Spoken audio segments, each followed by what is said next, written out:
Welcome learners. This video is the third part about Jarawas of South and Middle Andaman.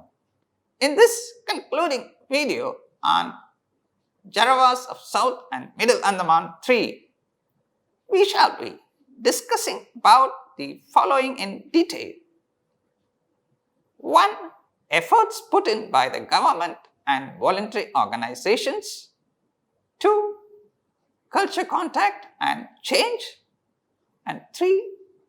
Summarizing the whole unit on the Jarawa tribes of South and Middle Andaman. This video will be interesting for our learners to understand the efforts made by the government and voluntary organization as well as the gaps existing in preserving the heritage of Jarawas. The government constituted a study team on the Negrito communities of the Andamans in the year 1969. The bush police was recommended for alternative function as its objective.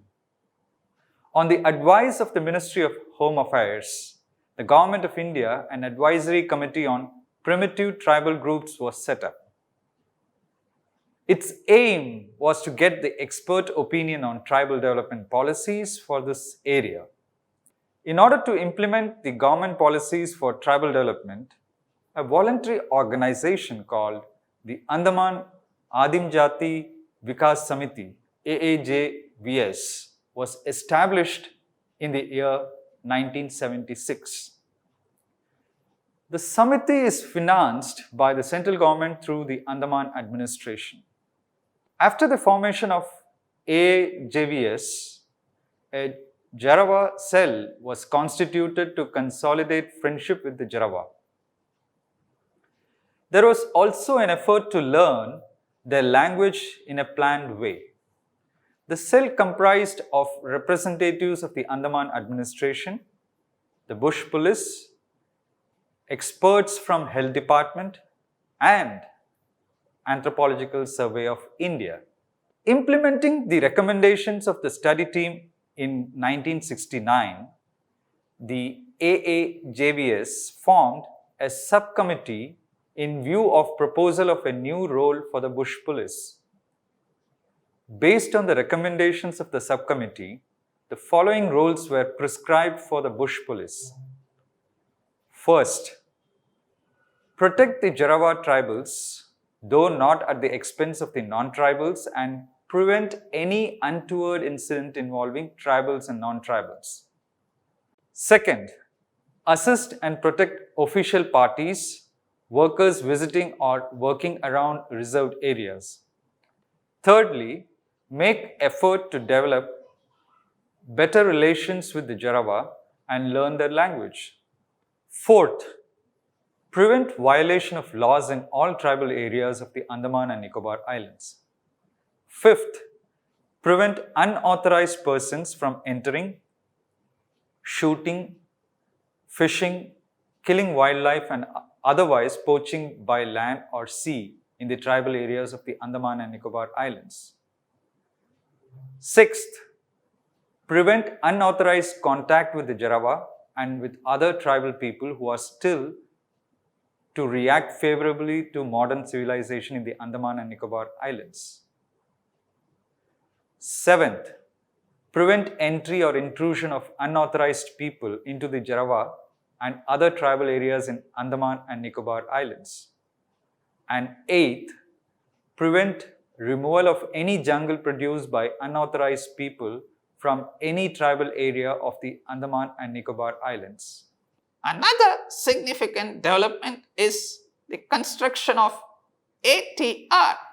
In 1980, a high-level committee was constituted as desired by the Prime Minister Indira Gandhi to study the effect of the construction of the Andaman Trunk Road, which would pass through the Jarawa area in South Andaman. Construction of a 23-kilometer stretch between 87 kilometers and 110 kilometer points of the Andaman Trunk Road. After the study, the committee suggested that though the absence of any road would be the ideal condition for the Jarawa, the next alternative would be to realign the road so as to orient it as far away from the boundary for the Jarawa Reserve as possible. In the last decade, lots of efforts have been made by the government for the protection of the Jarawas. However, the outside influx and pressure of the limited land keep growing, thereby making the Jarawas more and more vulnerable. Due to this rampant development within the periphery of Jarawas reserve area has resulted in culture contact with non-tribals is a serious concern for their survival. The Jarawa preferred to remain aloof, maintaining a hostile and unfriendly attitude towards aliens for centuries. However, it is only recently that a section of them showed a friendly attitude. In spite of this, there have been occasional encounters between the Jarawa and the non-Jarawa whenever the former have been provoked by the activities of the latter close to the reserved area. Steps have been taken to establish friendly contacts with them. This is being done cautiously to ensure that a community which has succeeded in maintaining its unique culture against heavy odds does not become extinct. In the year 1999, their population was about 250 individuals, and unlike the Great Andamanis and the Onge, they escaped devastation primarily due to their hostility to the outside civilization. In October 1997, for the first time, the extremely hostile Jarawas came out of the forests to interact with the settler populations.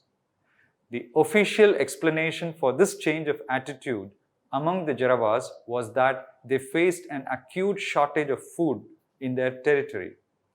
Sheikh Sarai observes that it was a very convenient explanation which ignored the policies that the administration had followed in the past few decades. Like the Onge, the Jarawa also have been pushed to the brink from all sides. The areas inhabited by the Jarawas have some of the largest sources of timber. Once they are tamed or domesticated by the so-called civilized society, the mainlanders hope to extract and exploit the resources. The mining of sand from the beaches within the Jarawa Reserve has begun quite some time back. There has been infiltration in the Jarawa areas. However, ironically, when the Jarawa go to the settlements, they are looked down upon as intruders. There have been many incidents of conflict situations of the Jarawa being thrashed by the settlers. Since the settlers have the superior arms and ammunition power, the Jarawas cannot resist them.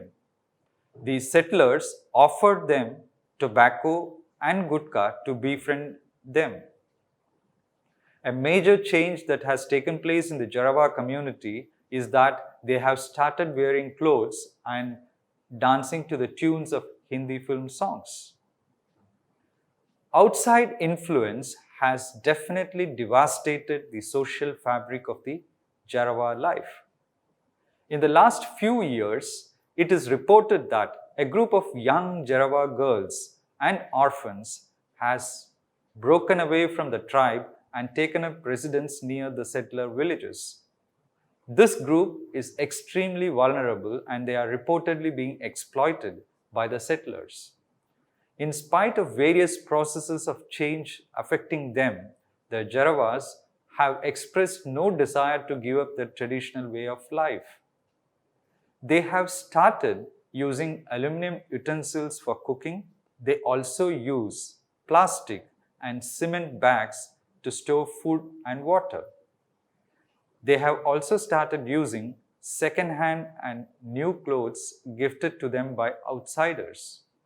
This has apparently made them more prone to diseases and infections.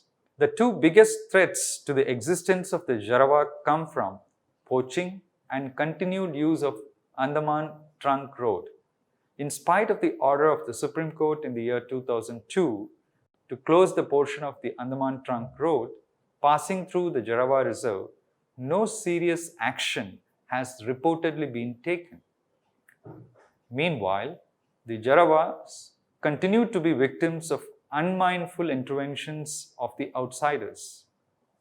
Of late, the Home Ministry has proposed a Jarawa policy which calls for immediate removal of all encroachments from within the reserve. It has recommended minimum and regulated intervention. Two recent expert groups have also recommended that there should not be any effort to bring the Jarawas to the mainstream against their conscious will. Let us conclude this video by summarizing the entire unit on Jarawas of South and Middle Andaman. Yes, we should do that. It will help our learners to revise the life and culture of Jarawa tribes.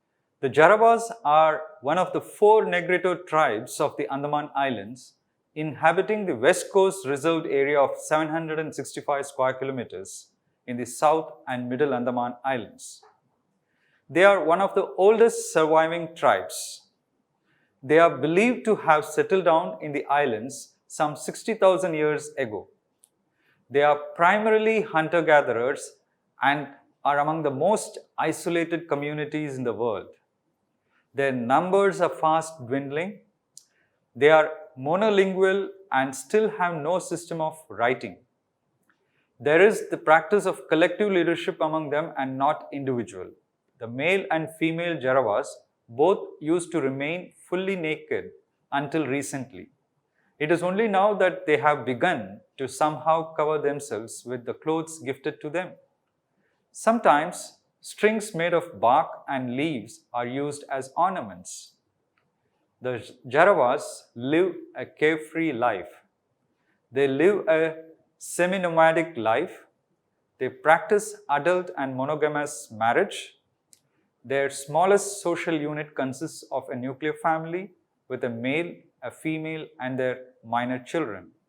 The Jarawa women take active part in their economic activities and enjoy equal status with the Jarawa men, which are manifested in their interactions with the non-Jarawas visiting their areas. The main sources of the threats to the existence of the Jarawas come from the industries, trades, and settlements.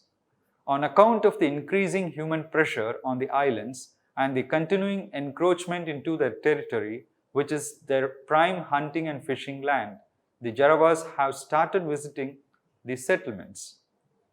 The drive to develop the tourism industry to attract foreign tourists has serious impact on the life and culture of the tribes.